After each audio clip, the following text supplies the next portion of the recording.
നമസ്കാരം. ഡോക്ടർ ലൈവിലേക്ക് സ്വാഗതം. ഓട്ടിസം എന്ന രോഗാവസ്ഥയെക്കുറിച്ചാണ് ഇന്ന് ഡോക്ടർ ലൈവിൽ ചർച്ച ചെയ്യുന്നത്. ഈ വിഷയത്തിൽ പ്രേക്ഷകരുടെ സംശയങ്ങൾക്ക് മറുപടി പറയുന്നതിനായി തിരുവനന്തപുരം മെഡിക്കൽ കോളേജ് ആശുപത്രിയിലെ സൈക്യാട്രി വിഭാഗം associate professor doctor Arun Kumar doctor ലൈവിൽ അതിഥിയെത്തിയിരിക്കുന്നു. നമസ്കാരം ഡോക്ടർ. നമസ്കാരം. ഓട്ടിസത്തിനെ സാധാരണയായിട്ട് നിർവചിക്കുമ്പോൾ കുട്ടികളിലെ ബുദ്ധിവികാസവുമായിട്ട് ബന്ധപ്പെട്ടുണ്ടാകുന്ന മാനസിക വ്യതിയാനമായിട്ടാണ് ഇതിനെ പറയുന്നത്. അത് എത്രമാത്രം ശരിയാണ്?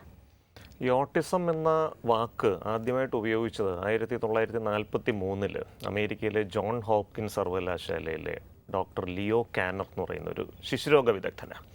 അദ്ദേഹം പരിശോധിച്ച 11 കുട്ടികൾ, ഇവരുടെ പെരുമാറ്റത്തിൽ ഏതാണ്ടൊരു സാമ്യം അദ്ദേഹത്തിന് തോന്നി. മറ്റു കുട്ടികളോടൊന്നും കളിക്കാതെ ഒറ്റയ്ക്കിരുന്ന് ഇങ്ങനെ എന്തൊക്കെയോ ചെയ്തുകൊണ്ടിരിക്കുന്നു. ചില കളിപ്പാട്ടങ്ങൾ ഉപയോഗിച്ച് ആവർത്തിച്ചുള്ള ചില ചേഷ്ടകൾ കാണുന്നു. അപ്പോൾ ഈ 11 കുട്ടികളുടെ സ്വഭാവ സവിശേഷതകൾ അദ്ദേഹം ഒരു പ്രബന്ധമായിട്ട് പ്രസിദ്ധീകരിച്ചതോടെയാണ് ഈ ഓട്ടിസം എന്ന ഈ രോഗാവസ്ഥയെക്കുറിച്ച് ശാസ്ത്രലോകം അറിയുന്നത് തന്നെ.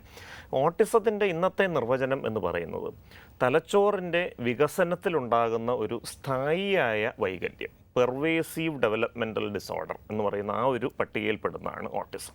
ഇപ്പോൾ ഭ്രൂണാവസ്ഥയിലായിരിക്കുന്ന സമയത്ത് തന്നെ അവയവങ്ങൾ വികസിച്ച് തുടങ്ങി തലച്ചോറിൻ്റെ വികസനം ഇങ്ങനെ ഘട്ടം ഘട്ടമായിട്ട് പുരോഗമിച്ചു വരുന്നു. ഇനി ജനിച്ച് വീണ ശേഷവും കുട്ടിയുടെ തലച്ചോറിൻ്റെ വികസനം വീണ്ടും തുടരുകയാണ്. അപ്പോൾ ഈ വളരെ ചെറിയ ഗർഭാവസ്ഥയിലായിരിക്കുന്ന ഒരു സാഹചര്യത്തിൽ തന്നെ തലച്ചോറിൻ്റെ വികസനത്തിൽ ഉണ്ടാകുന്ന ചില പ്രത്യേക വൈകല്യങ്ങൾ, അത് തലച്ചോറിൻ്റെ എല്ലാ മേഖലകളെയും ബാധിക്കുന്നില്ല, മറിച്ച് ആശയവിനിമയ ശേഷി, സാമൂഹ്യ ബന്ധങ്ങൾ സ്ഥാപിക്കാനുള്ള ആ ഒരു കഴിവിനെ നിയന്ത്രിക്കുന്ന മേഖല, വൈകാരിക പ്രകടനങ്ങളെ നിയന്ത്രിക്കുന്ന മേഖല, ഇത്തരം മേഖലകളുടെ വികസനത്തിനുണ്ടാകുന്നൊരു വൈകല്യമാണ്. അപ്പോൾ തലച്ചോറിൻ്റെ ചില പ്രത്യേക മേഖലകളുടെ വളർച്ചയിൽ ഉണ്ടാകുന്നൊരു വൈകല്യവും അതുമൂലം ഉണ്ടാകുന്ന ഒരു പെരുമാറ്റ വൈകല്യവുമാണ് ഓട്ടിസം എന്ന് നമുക്ക് ഒറ്റവാചകത്തിൽ പറയാം. എങ്ങനെയൊക്കെ ലക്ഷണങ്ങളിലൂടെ എങ്ങനെയൊക്കെയാണ് നമുക്ക് തിരിച്ചറിയാൻ കഴിയുന്നത്? ഓട്ടിസത്തിൻ്റെ ലക്ഷണങ്ങളെ നമുക്ക് 3ആയിട്ട് തരംതിരിക്കാം. ഒന്നാമത്തെ ലക്ഷണം എന്ന് പറയുന്നത് വൈകാരിക പ്രകടനങ്ങളിലും സാമൂഹ്യ ബന്ധങ്ങളിലുമുള്ള ഒരു പരിമിതിയാണ്. നമുക്കറിയാം, ഒരു 2 മാസം പ്രായമുള്ളൊരു കുട്ടി അമ്മയെ കണ്ട് തിരിച്ചറിഞ്ഞ് ആഹ്ലാദം പ്രകടിപ്പിച്ച് ചിരിക്കാറുണ്ട്. പക്ഷേ ഓട്ടിസം ബാധിച്ചൊരു കുട്ടിയാണെങ്കിൽ ഇപ്പോൾ 3 മാസമോ 6 മാസമോ പ്രായമായാൽ പോലും അമ്മയെ കണ്ടാൽ ഒരു തിരിച്ചറിവിൻ്റെ ലക്ഷണങ്ങളും പ്രകടമാക്കുന്നില്ല. ഒരു നിർവികാരമായ ഒരു ഭാവമാണ്, ചിരിക്കുന്നില്ല. ഇതൊരു പ്രധാനപ്പെട്ട ഒരു ആദ്യ ലക്ഷണമായിട്ട് നമുക്ക് എടുക്കാം. ഏകദേശം 6-7 മാസം പ്രായമുള്ളൊരു കുട്ടിയെ കൊണ്ടുപോയി ഒരു വലിയ കണ്ണാടിയുടെ മുമ്പിൽ ഇരുത്തുക എന്ന് വിചാരിക്കുക. എന്തായിരിക്കും സംഭവിക്കുക? കുട്ടി സ്വന്തം പ്രതിബിംബം ആ കണ്ണാടിയിൽ കാണുന്നു.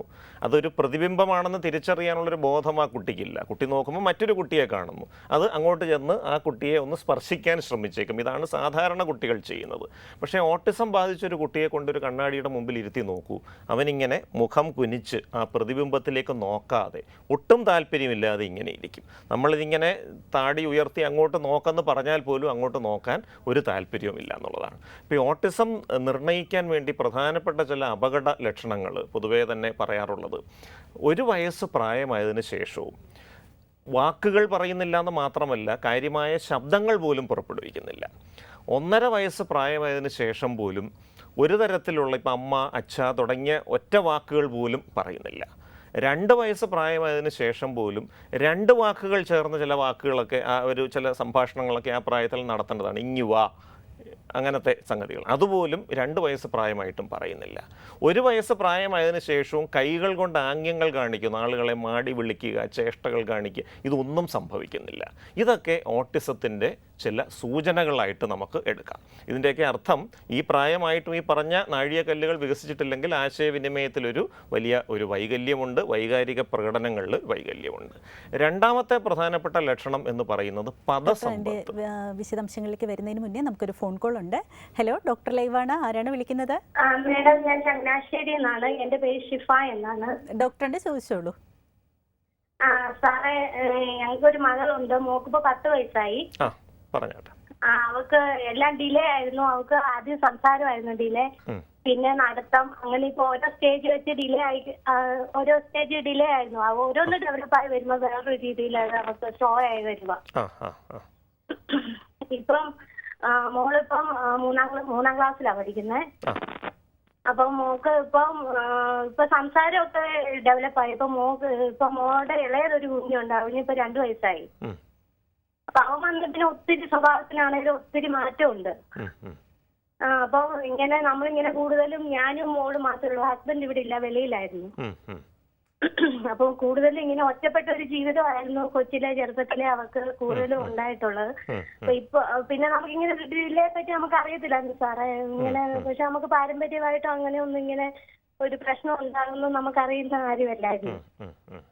അപ്പൊ ഇപ്പൊ മോളെ ഇപ്പൊ സ്കൂളിനെ പറ്റി ഇപ്പൊ പഠിത്തം ഒത്തിരി കുറയിപ്പെട്ടു. ഭക്ഷണങ്ങളൊന്നും ഇപ്പോഴും അങ്ങോട്ടൊന്നും ക്ലിയർ അല്ല. പക്ഷെ സംസാരമൊക്കെ ഇപ്പൊ ഇതായി വരുന്നുണ്ട്. എന്നാലും സ്കൂളിലെ കാര്യങ്ങളെ പറ്റി ഒന്നും മോളങ്ങനെ ഇപ്പൊ ഒന്നും അങ്ങനെ ഒന്നും പറയത്തില്ല. പിന്നെ ഇപ്പൊ ഒരുമാതിരി ഇങ്ങനെ ഓരോന്നൊക്കെ ഇങ്ങനെ പറയാൻ തുടങ്ങിയിട്ടുണ്ട്. എന്നാലും അങ്ങോട്ട് മോടെ അസുഖം എന്താ ഏതാന്നൊന്നും നമുക്കറിയത്തില്ലായിരുന്നു. അങ്ങനെ നമ്മുടെ ഇവിടെ അടുത്ത് ചങ്ങനാശ്ശേരി തന്നെ സ്പെഷ്യലായിട്ടുള്ള സ്കൂളുകളെ പറ്റിയൊക്കെ തിരക്കി. അപ്പൊ ഡോക്ടർ ഞങ്ങൾ ന്യൂറോളജിസ്റ്റിനെയൊക്കെ കാണിച്ചു. അപ്പൊ ഡോക്ടർ പറഞ്ഞു ഇപ്പൊ അങ്ങനെയുള്ള സ്പെഷ്യൽ സ്കൂളിൽ വിടേണ്ട കാര്യമില്ല, അവള് ഈ കൂടുതൽ ആക്റ്റീവായിട്ടുള്ള പിള്ളേരെ സ്കൂളിൽ വിട്ടാലേ ശരിയാകത്തുള്ളൂ. അപ്പൊ അങ്ങനെയുള്ള സ്പെഷ്യൽ സ്കൂളിൽ വിടണ്ടെന്നാ പറഞ്ഞിരിക്കുന്നത്. അപ്പൊ ഇനിയിപ്പോ സ്കൂള് അതിനെപ്പറ്റി ഒന്ന് അറിയാൻ വേണ്ടിയായിരുന്നു സാറേ. ഇത് ഈ കുട്ടിയുടെ ബുദ്ധി പരിശോധനയോ വല്ലതും നടത്തിയിട്ടുണ്ടോ? IQ ടെസ്റ്റ് നടത്തി. IQ ടെസ്റ്റിൽ ഒത്തിരി കുറവാണ് കാണിക്കുന്നത് സാറേ. എത്രയാണ് IQ പറയുന്നത്? എത്രയാണ് സംഖ്യ പറഞ്ഞത് IQ-ന്റെ? IQ 25 ഒക്കെ പറയുന്നത് സാറേ. IQ 25 ആണ് എന്നുണ്ടെങ്കിൽ അത് തീവ്രമായ ബുദ്ധിക്കുറവ് എന്ന് വേണമെങ്കിൽ പറയാം. സിവിയർ മെന്റൽ റിട്ടാർഡേഷൻ എന്ന് പറയുന്ന ഒരു പട്ടികയിൽപ്പെടുന്നതാണ്. 25 ആണ് IQ എന്നുണ്ടെങ്കിൽ.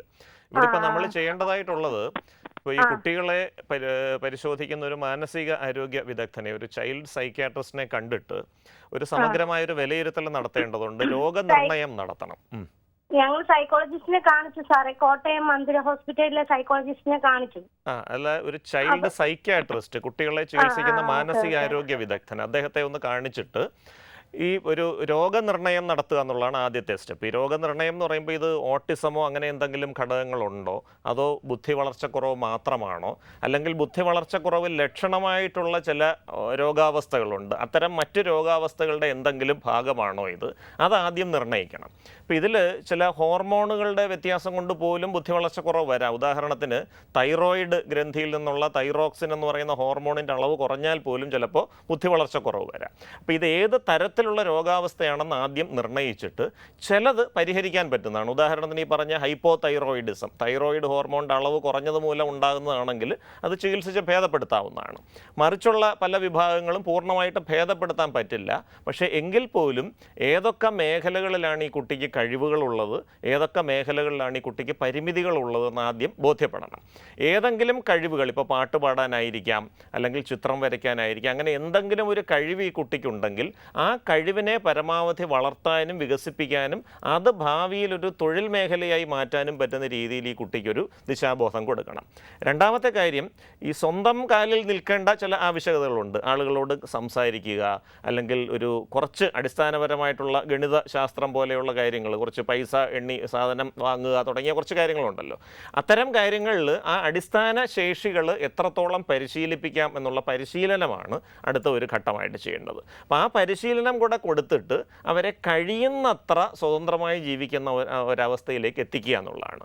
അമിതമായ പെരുമാറ്റ വൈകല്യങ്ങൾ, അമിതമായ അക്രമ സ്വഭാവം, അപസ്മാരം, ചിത്തഭ്രമ ലക്ഷണങ്ങൾ അങ്ങനെ എന്തെങ്കിലും ഉണ്ടെങ്കിൽ അത് പരിഹരിക്കാൻ ചിലപ്പോൾ മരുന്നുകൾ ഉപയോഗപ്പെടുത്താൻ കഴിയും. ശ്രദ്ധക്കുറവുണ്ടെങ്കിൽ അത് പരിഹരിക്കാനും മരുന്നുകൾ ഉപയോഗപ്പെടുത്താൻ പറ്റും. അപ്പോൾ ഈ രീതിയിൽ സമഗ്രമായൊരു വിലയിരുത്തൽ നടത്തി അങ്ങനെ ഒരു ചികിത്സാ രീതിയും പരിശീലനങ്ങളും നൽകി കഴിഞ്ഞാൽ നമുക്ക് ഈ കുട്ടിയെ എത്രയും പെട്ടെന്ന് നമുക്ക് മെച്ചപ്പെടുത്താവുന്നതിൻ്റെ പരമാവധി ഒരു മെച്ചമായ ഒരു അവസ്ഥയിലേക്ക് നമുക്ക് എത്തിക്കാനായിട്ട് ശ്രമിക്കാൻ പറ്റും. ഡോക്ടർ ലൈവിലേക്ക് വിളിച്ചതിന് നന്ദി. ഡോക്ടർ കോളിന് മുമ്പ് ലക്ഷണങ്ങളെക്കുറിച്ചായിരുന്നു പറഞ്ഞത്. നമ്മൾ രണ്ടാമത്തെ ലക്ഷണമാണ് ഈ ഓട്ടിസം ഉള്ള കുട്ടികളുടെ പദസമ്പത്ത്, വൊക്കാബുലറി വളരെ കുറവായിരിക്കും. കുറച്ച് വാക്കുകളെ അവർക്ക് അറിയും. ആ ഉള്ള വാക്കുകൾ കൊണ്ട് അവരുടെ ആവശ്യങ്ങൾ ഉന്നയിച്ചുകൊണ്ടിരിക്കും. ചിലപ്പോൾ ചില സ്വകാര്യമായി ചില പുതിയ വാക്കുകൾ അവർ തന്നെ കണ്ടെത്തി അതിനൊരു സ്വകാര്യമായ ഒരു അർത്ഥവും കൽപ്പിച്ച് അവർ ഉപയോഗിക്കും. കേൾക്കുന്ന നമുക്കത് മനസ്സിലാവില്ല. ഇപ്പോൾ വെള്ളം എന്ന് പറഞ്ഞൊരു സംഗതിക്ക് പകരം മറ്റെന്തെങ്കിലും ഒരു വാക്കായിരിക്കും, ഒരു വിചിത്രമായൊരു മലയാള വാക്ക് അവർ കണ്ടെത്തി അതായിരിക്കും പറയുന്നത്. കുറച്ച് നാൾ കഴിയുമ്പോൾ അമ്മയ്ക്ക് മനസ്സിലാവും ഈ വാക്ക് പറയുമ്പോൾ വെള്ളമാണ് ആവശ്യപ്പെടുന്നത് എന്നുള്ളത്. ബാക്കിയുള്ള ആളുകൾക്കത് മനസ്സിലായി എന്ന് വരില്ല. ഇതാണ് ഈ പദസമ്പത്തിലെ ഒരു പോരായ്മയാണ് രണ്ടാമത്തേത്. അതോടൊപ്പം തന്നെ ആളുകളുടെ മുഖത്ത് നോക്കാൻ ബുദ്ധിമുട്ട്, നേത്രബന്ധം സ്ഥാപിക്കാനും നിലനിർത്താനും പ്രയാസം, അങ്ങനത്തെ പരിമിതികൾ ഇവർക്ക് ഉണ്ടാവും. മൂന്നാമത്തെ ഒരു പ്രധാനപ്പെട്ട ലക്ഷണം എന്ന് പറയുന്നത് ആവർത്തന സ്വഭാവമുള്ള ചില ചേഷ്ടകളും ഒരേപോലെയുള്ള ജീവിതചര്യ എന്നുള്ളതാണ്. ഇപ്പോൾ ആവർത്തന സ്വഭാവമുള്ള ചേഷ്ടകൾ തന്നെ പല രൂപത്തിൽ വരാം. ഇപ്പോൾ ഉദാഹരണത്തിന് ഈ കൈ ഇങ്ങനെ കുടയുന്ന പോലത്തെയുള്ള ചില ചേഷ്ടകൾ, ഒരു ലക്ഷ്യബോധവും ഇല്ലാത്ത, ഒരു പർപ്പസും സെർവ് ചെയ്യാത്ത ചില ചേഷ്ടകൾ കാണിക്കാം. അല്ലെങ്കിൽ കുറച്ചൊക്കെ എന്തൊക്കെയോ ചില ലക്ഷ്യബോധത്തോടെയുള്ള ചില കാര്യങ്ങളും ചെയ്യും. ഈ കളിപ്പാട്ടങ്ങളൊക്കെ എടുത്ത് ഒരേ നിരയായിട്ട് ഇങ്ങനെ അടുക്കി പറക്കി വെക്കുക, പുസ്തകങ്ങളെടുത്ത് വീണ്ടും വീണ്ടും അടുക്കി പറക്കി വെക്കുക. ചെയ്യുന്നതുകൊണ്ട് ഒരു പ്രയോജനമുണ്ട്, പക്ഷേ അത് ആവശ്യമില്ലാത്ത തരത്തിലുള്ളൊരു അടുക്കും ചിട്ടയുമാണെന്ന് പറയാം.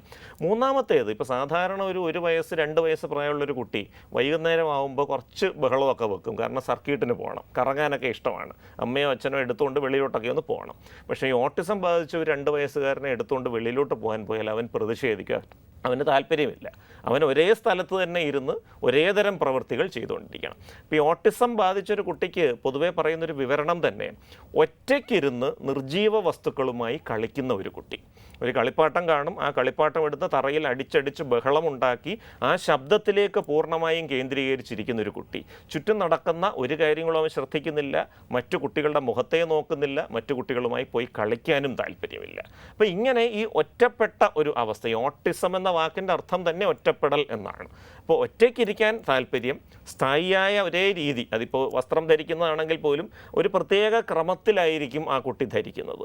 ഭക്ഷണമാണെങ്കിൽ ഒരേ ഭക്ഷണം തന്നെ എല്ലാ ദിവസവും അത് തന്നെ വേണം, അത് മാറ്റിക്കൊടുത്താൽ ചിലപ്പോൾ പുള്ളി കഴിച്ചു എന്ന് വരില്ല. അപ്പോൾ ഇത്തരത്തിലുള്ള ഈ ഒരു വിരസമായ ഒരു ആവർത്തന സ്വഭാവം അത് പെരുമാറ്റത്തിലായാലും ചേഷ്ടകളിലായാലും വരാം.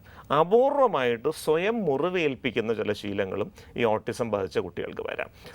ഭിത്തിയിൽ പോയി തലയിടിക്കുക, അല്ലെങ്കിൽ നുള്ളി പിച്ചി മാന്തിയൊക്കെ സ്വന്തം ശരീരത്തിൽ തന്നെ മുറിപ്പാടുകൾ ഉണ്ടാക്കുന്ന ഒരു അവസ്ഥയും വരാൻ സാധ്യതയുണ്ട്. ഈ 75% ഓട്ടിസം ബാധിച്ച കുട്ടികൾക്ക് അനുബന്ധമായിട്ട് ബുദ്ധി വളർച്ച കുറവും കാണാൻ സാധ്യതയുണ്ട്. പക്ഷേ ബാക്കി 25% ഓട്ടിസ്റ്റിക് കുട്ടികൾക്ക് ബുദ്ധി വളർച്ച നോർമലായിരിക്കും. അതിനെ നമ്മൾ ഹൈ ഫങ്ഷനിങ് ഓട്ടിസം എന്ന് പറയാറുണ്ട്. അവർക്ക് ബുദ്ധി നോർമലാണ്, കാര്യങ്ങൾ പറഞ്ഞാൽ മനസ്സിലാക്കും, ചെയ്യാൻ പറ്റും, പക്ഷേ ആൾക്കാരുടെ മുഖത്ത് നോക്കാൻ വിമുഖതയാണ്, വാക്കുകൾ കുറവാണ്, ഈ ആവർത്തന വിരസതയുടെ ചേഷ്ടകളും ഉണ്ടാവും. ഡോക്ടർ ലൈവിൽ ഇനി ഒരു ഇടവേളയ്ക്കുള്ള സമയമാണ്. ഒരു ചെറിയ ഇടവേളയ്ക്ക് ശേഷം ഡോക്ടർ ലൈവ് വീണ്ടും തുടരും. ഡോക്ടർ ലൈവ് തുടരുന്നു. ഓട്ടിസത്തെക്കുറിച്ചാണ് ഇന്ന് ഡോക്ടർ ലൈവിൽ ചർച്ച ചെയ്തുകൊണ്ടിരിക്കുന്നത്. സാധാരണ ഓട്ടിസം ബാധിച്ച കുട്ടികൾക്ക് IQ ലെവൽ കുറവാണെന്നൊക്കെ പറയാറുണ്ട്. പക്ഷേ അതിൽ തന്നെ പലരും അസാമാന്യ പ്രതിഭയുള്ളവരായിട്ട് കാണപ്പെടാറുമുണ്ട്. എങ്ങനെയാണ് അവരുടെ സർഗ്ഗവാസന നമുക്ക് കുട്ടിക്കാലത്ത് തന്നെ തിരിച്ചറിയാനും ആ വഴിയിലേക്ക് നമുക്ക് നയിക്കാനും സാധിക്കുന്നത്? അപ്പം ഞാൻ മുമ്പേ സൂചിപ്പിച്ച പോലെ ഓട്ടിസം ബാധിച്ച കുട്ടികളിൽ ഒരു 70-75% കുട്ടികൾക്ക് ബുദ്ധി വളർച്ച കുറവായിരിക്കും. ബുദ്ധി കുറവ് എന്ന് പറയുന്നൊരവസ്ഥ കാണും. ബാക്കി 25-30% വരെ നോർമൽ ബുദ്ധി നിലവാരം, ചിലപ്പോൾ അപൂർവമായിട്ട് കുറച്ച് കൂടുതൽ ബുദ്ധിയുള്ള ഓട്ടിസ്റ്റിക് കുട്ടികൾ വരെ ഉണ്ട്. ഈ പറയുന്ന ബുദ്ധി കൂടുതലുള്ള ഹൈ ഫങ്ഷനിങ് ഓട്ടിസ്റ്റിക് കുട്ടികളിൽ ഒരു 10% കുട്ടികൾക്ക് അപാരമായിട്ടുള്ള കഴിവുകൾ ഏതെങ്കിലും ഒരു മേഖലയിലുണ്ടാവും. അത് ഒരുപക്ഷെ ഭാഷയുമായി ബന്ധപ്പെട്ട മേഖലയിലായിരിക്കാം, അല്ലെങ്കിൽ ചിത്രകലയുമായി ബന്ധപ്പെട്ട മേഖലയായിരിക്കാം, സംഗീതവുമായി ബന്ധപ്പെട്ട മേഖലയിലായിരിക്കാം, ഗണിതശാസ്ത്രവുമായി ബന്ധപ്പെട്ട മേഖലയിലായിരിക്കാം. 5ാമതൊരു വിഭാഗം എന്ന് പറഞ്ഞാൽ ഓർമ്മശക്തി. ഇപ്പോൾ എന്ത് കാര്യം കണ്ടു കഴിഞ്ഞാലും അത് ഒരിക്കലും മറക്കാത്ത വിധത്തിൽ ഓർമ്മശക്തി, ഫോട്ടോഗ്രാഫിക് മെമ്മറി എന്നൊക്കെ പറയുന്ന അത്തരം കുട്ടികൾ പോലും ഉണ്ട്. അപ്പോൾ ഇത്തരം കുട്ടികളുടെ പലരുടെയും ഈ തലച്ചോറിൻ്റെ ചില പ്രത്യേക മേഖലകളുടെ പ്രവർത്തനം അല്പം കൂടുതലാണ് മറ്റ് സാധാരണ ആളുകളെക്കാൾ. പക്ഷേ ഓർക്കേണ്ട ഒരു കാര്യം, മൊത്തമുള്ള ഓട്ടിസ്റ്റിക് കുട്ടികളിൽ ഒരു 10% താഴെ കുട്ടികൾക്ക് മാത്രമേ ഇത്തരത്തിലുള്ള സർഗ്ഗവാസനകൾ കാണൂ. അത്തരം കുട്ടികളെ നമുക്ക് തിരിച്ചറിയാൻ എളുപ്പമാണ്. കാരണം അവർ ഈ പറയുന്ന കഴിവുകൾ ചെറിയ പ്രായത്തിൽ തന്നെ പ്രകടിപ്പിച്ചു തുടങ്ങും. ഇപ്പോൾ പാട്ടിൽ നല്ല ഒരു താല്പര്യമുള്ളൊരു കുട്ടി ഏതെങ്കിലും ഒരു പാട്ട് കേട്ട് കഴിഞ്ഞാൽ അതിൻ്റെ ശ്രുതിയും താളവും രാഗവും ഒന്നും തെറ്റാതെ വളരെ കൃത്യമായ പെർഫെക്ഷനോട് കൂടി അത് ആലപിക്കുക, അത് അസാധ്യമായൊരു കാര്യമാണ് ഒരു കൊച്ചുകുട്ടിയെ സംബന്ധിച്ചിടത്തോളം. അങ്ങനെ അത് ഒരു സംഗതി കാണുന്നുവെങ്കിൽ നമുക്കൊരു പോസിറ്റീവായൊരു സൂചന കിട്ടി, അവൻ്റെ ഭാവി എന്തായിരിക്കണം എന്ന് നമുക്ക് ഒരു കൃത്യമായൊരു ദിശാബോധം കിട്ടുകയാണ്. അതേപോലെ വളരെ ചെറിയ കുട്ടികൾ പോലും ഉണ്ട്. ഇപ്പോൾ ഈ മുട്ടുസൂചി പോലത്തെ സംഗതികൾ, ഒരു 512 മുട്ടുസൂചികൾ നിരത്തി വെക്കുകയാണ്. അത് എണ്ണിയെടുക്കാൻ സാധാരണ ബുദ്ധിമാനായ ഒരു മനുഷ്യന് പോലും സമയമെടുക്കും. ഒരൊറ്റ ഗ്ലാൻസിൽ തന്നെ കൃത്യമായിട്ട് അത് എണ്ണി പറയുന്ന കുട്ടികൾ കണ്ടിട്ടുണ്ട്. അതേപോലെ ചിത്രകല, വളരെ മനോഹരമായി പെർഫെക്ഷനോടുകൂടി ചിത്രങ്ങൾ വരയ്ക്കുന്ന ഓട്ടിസ്റ്റിക് കുട്ടികളെ നമുക്ക് കാണാനായിട്ട് പറ്റും. ഇതിനെ നമ്മൾ Sawant syndrome, SAVANT, Sawant syndrome എന്നാണ് പറയുന്നത്. പക്ഷേ മൊത്തമുള്ള ഓട്ടിസ്റ്റിക് കുട്ടികളിൽ 10% ഇത്. അത്തരം കഴിവുകളുടെ എന്തെങ്കിലും ലക്ഷണങ്ങൾ അവർ പ്രകടിപ്പിക്കുന്നു എങ്കിൽ ആ മേഖലയിൽ അവർക്ക് പരമാവധി പ്രോത്സാഹനം കൊടുക്കണം. പക്ഷേ അവിടെ ഒരു ഔപചാരിക പഠനത്തിന് അവർ നിന്നു തരണം എന്നില്ല. എൻ്റെ വിശദാംശങ്ങളിലേക്ക് വരുന്നതിന് മുന്നേ നമുക്കൊരു ഫോൺ കോൾ ഉണ്ട്. ഹലോ, ഡോക്ടർ ലൈവാണ്, ആരാണ് വിളിക്കുന്നത്? ആരിഫ കൊടുങ്ങല്ലൂരിന്നാണ്. ഡോക്ടറിന്റെ ചോദിച്ചോളൂ. ആ ആ ആ പറഞ്ഞാട്ടെ. ആ ഡോക്ടർ നമസ്കാരം, പറഞ്ഞാട്ടെ. അത് എന്റെ സഹോദരന് വേണ്ടി വിളിച്ചതാണ്. പറഞ്ഞാട്ടെ. 35 വയസ്സായി അവർക്ക്. അവന് ചെറുപ്പത്തിലേ തുടങ്ങി ഇങ്ങനെ ഓട്ടിസം വന്ന്, അപ്പൊ ഒരു 8 വയസ്സായ കുട്ടിയുടെ ബുദ്ധിയുള്ളൂ എന്നാണ് പറയണത്. അപ്പൊ ഇപ്പൊ അവനക്ക് ഇത്ര 35 വയസ്സായപ്പോ അവനക്ക് ഇപ്പൊ ചെവിന്ന് പഴുപ്പ് നിലനിൽക്കുന്നുണ്ട്. അപ്പൊ ആ ചെവിന്ന് പഴുപ്പിന് വല്ലാണ്ട്. അപ്പൊ അവരിപ്പോ ഡോക്ടറിന് പറഞ്ഞത് ചെവിയുടെ പഴുപ്പ് നിർത്തരുന്നൊക്കെയാണ് പറഞ്ഞത്. അങ്ങനെ ഇപ്പൊ ആൾക്ക് ഭയങ്കരമായ ഇങ്ങനെ എന്താണ് പറഞ്ഞ, അമ്മ എന്തേലും പറഞ്ഞ അതിനെപ്പറ്റി അങ്ങനെ ഒരുപാട് ശബ്ദിക്കുക, ഭയങ്കര ബഹളം, വീട്ടില് ഉമ്മാനൊക്കെ തല്ല, അങ്ങനത്തെ ഒക്കെ ഒരു ബുദ്ധിമുട്ടുകളാണ് ഇപ്പൊ.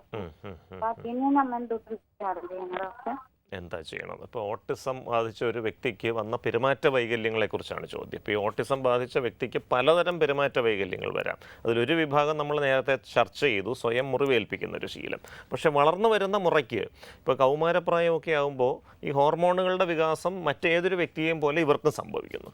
പക്ഷേ ഈ തലച്ചോറിൻ്റെ പരിമിതികൾ മൂലം പലപ്പോഴും ആ വൈകാരിക പ്രകടനങ്ങളുടെ ഒരു വകതിരിവില്ലായ്മ ചിലപ്പോൾ പ്രകടമായിട്ട് വന്നിരിക്കും. അത് മറ്റുള്ളവർക്ക് അസ്വാരസ്യം ഉണ്ടാക്കിയേക്കാം.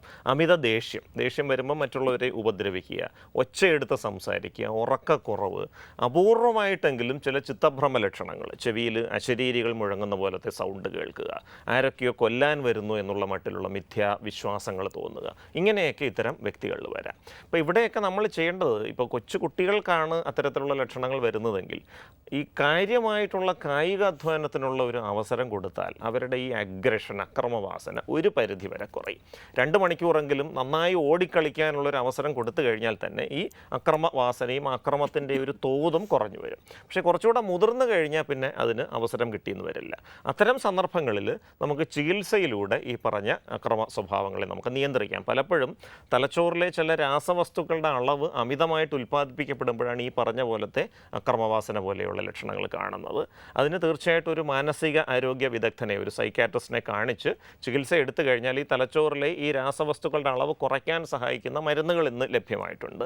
ആ മരുന്നുകൾ ഉപയോഗിച്ച് വളരെ ഫലപ്രദമായ രീതിയിൽ തന്നെ ഈ അക്രമവാസനയെ നമുക്ക് നിയന്ത്രിക്കാൻ പറ്റും. അതിനുശേഷം ഈ അക്രമവാസന ആവർത്തിക്കാതിരിക്കാൻ വേണ്ടി നമുക്ക് ചെയ്യാവുന്ന ചില കാര്യങ്ങളുണ്ട്. പലപ്പോഴും വീടുകളിൽ സംഭവിക്കുന്നത്, ഇത്തരം വ്യക്തികൾ ഇങ്ങനെ അക്രമ സ്വഭാവം കാണിക്കുമ്പോൾ അവരോട് തർക്കിക്കും, അവരെ തർക്കിച്ച് അവരെ അടിച്ചിരുത്താൻ ശ്രമിക്കും, അവരെ കാര്യങ്ങൾ വീണ്ടും വീണ്ടും പറഞ്ഞ് മനസ്സിലാക്കാൻ ശ്രമിക്കും. എപ്പോഴും ശ്രദ്ധിക്കേണ്ട ഒരു കാര്യം, ബുദ്ധി വളർച്ചയ്ക്ക് പരിമിതിയുള്ളൊരു വ്യക്തിയെ അമിതമായിട്ട് പ്രകോപിപ്പിക്കരുത്. കാരണം നമ്മൾ എത്ര പ്രാവശ്യം പറഞ്ഞാലും അയാൾക്കത് പൂർണ്ണമായി അതേ അർത്ഥത്തിൽ ഉൾക്കൊള്ളാൻ പറ്റണമെന്നില്ല. അപ്പോൾ ഈ ശബ്ദം കൂടുന്നതനുസരിച്ച് അദ്ദേഹത്തിൻ്റെ അക്രമവാസന കൂടാൻ സാധ്യതയുണ്ട്. അപ്പോൾ കഴിയുന്നതും ആ അക്രമം പ്രകടമാവുന്ന സമയങ്ങളിൽ അദ്ദേഹത്തെ പ്രകോപിപ്പിക്കാതിരിക്കുക എന്നുള്ളൊരു കാര്യം കൂടെ ഉണ്ട്. എന്നാലും തീർച്ചയായിട്ടും ഈ പറഞ്ഞ പോലൊരു മാനസികാരോഗ്യ വിദഗ്ധൻ്റെ സഹായത്തോടെ, മരുന്നുകളിലൂടെ, ചികിത്സയിലൂടെ ഈ അക്രമ സ്വഭാവത്തെ ഫലപ്രദമായിട്ട് നമുക്ക് നിയന്ത്രിക്കാൻ പറ്റും. ഡോക്ടർ ലൈവിലേക്ക് വിളിച്ചതിന് നന്ദി.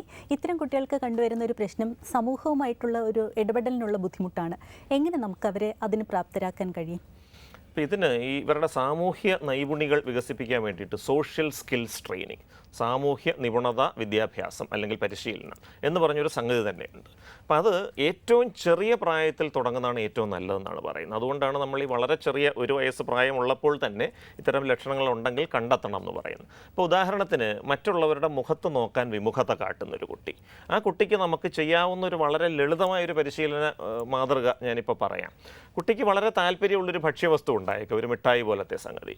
അച്ഛനോ അമ്മയോ ആ ഒരു മിഠായി എടുത്തിട്ട് സ്വന്തം കണ്ണുകളുടെ നേരെ ഇങ്ങനെ പിടിക്കുകയാണ്. എന്നിട്ട് അതിലേക്ക് ആ കുട്ടിയുടെ ശ്രദ്ധ ആകർഷിക്കുക. കുട്ടി നോക്കുന്നത് കണ്ണുകളിലേക്കല്ല നോക്കുന്നത്, മിഠായിയിലേക്കാണ് നോക്കുന്നത്. നമുക്ക് 1 തൊട്ട് 10 വരെ എണ്ണാം. ആ 10 വരെ എണ്ണുന്ന അത്രയും നേരം കുട്ടി ഈ മിഠായിലേക്ക് നോക്കിയാൽ നമുക്ക് ആ സമ്മാനമായിട്ട് ആ മിഠായി കുട്ടിക്ക് നൽകാം.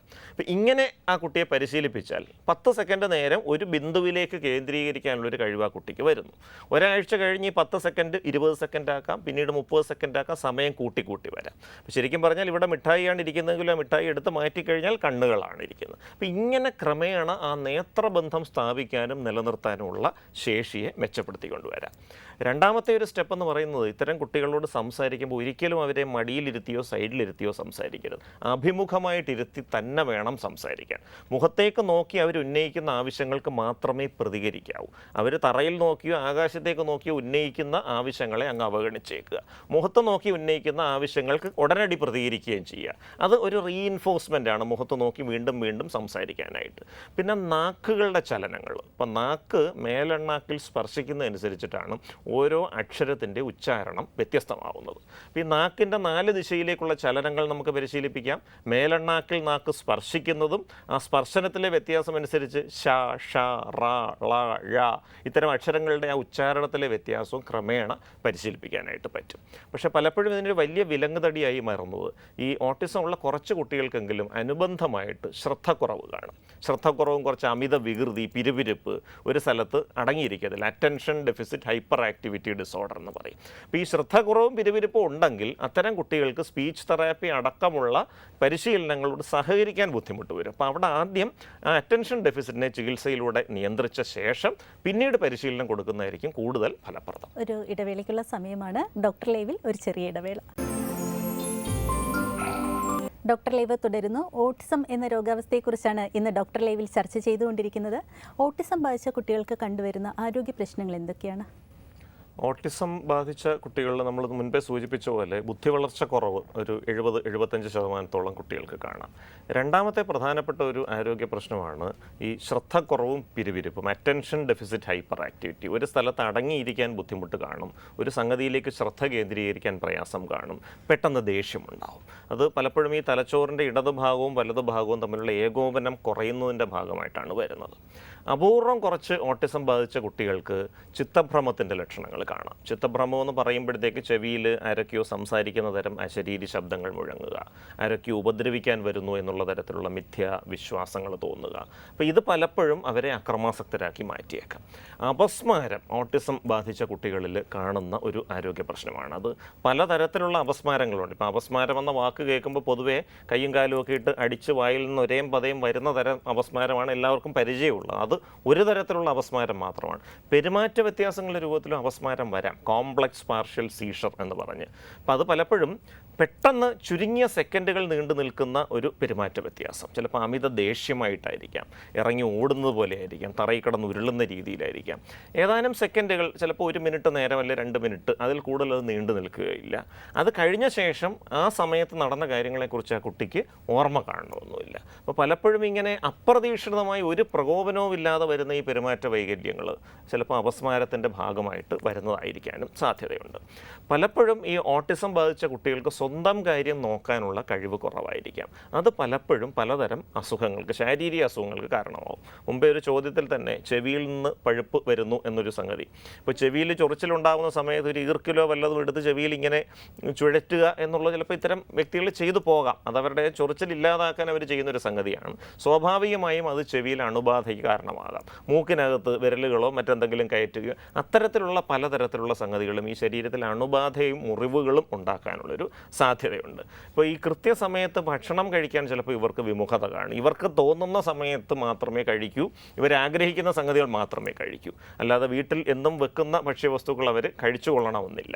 അപ്പോൾ ഇതൊക്കെ ചിലപ്പോൾ പോഷകാഹാരക്കുറവും അനുബന്ധമായ പ്രശ്നങ്ങൾക്കും, ഇപ്പോൾ ഈ ചില ജീവകങ്ങളൊക്കെ കൃത്യമായിട്ട് കിട്ടിയില്ലെങ്കിൽ കാഴ്ചക്കുറവ് ഉണ്ടാവാൻ സാധ്യതയുണ്ട്, ശാരീരിക ക്ഷമത കുറയാനുള്ള സാധ്യതയുണ്ട്, രോഗപ്രതിരോധ ശക്തി തന്നെ കുറയാൻ സാധ്യതയുണ്ട്. അപ്പോൾ ഇത്തരത്തിലുള്ള പലതരം സംഗതികൾ. പിന്നെ ഈ പേഴ്സണൽ ഹൈജീൻ, വ്യക്തി ശുചിത്വം കുറവായതുകൊണ്ട് പലപ്പോഴും ഈ ത്വക്ക് രോഗങ്ങൾ, അണുബാധകൾ ഉണ്ടാവാനുള്ള സാധ്യതകളുണ്ട്. ഇപ്പോൾ കുളിക്കുന്നതും മറ്റുമൊക്കെ അതിലുള്ള വീഴ്ചകളും മറ്റുമൊക്കെ മൂലം തൊലിപ്പുറത്തുണ്ടാകുന്ന വ്രണങ്ങളും അണുബാധകളും അതും സർവ്വസാധാരണമായിട്ട് ഇത്തരം വ്യക്തികൾ കാണുന്ന പ്രശ്നങ്ങളാണ്. ഇവരുടെ വ്യക്തിത്വ വികസനത്തിന് വേണ്ടിയിട്ട് നമുക്ക് എന്തൊക്കെ കാര്യങ്ങളാണ് ചെയ്യാൻ കഴിയുന്നത്?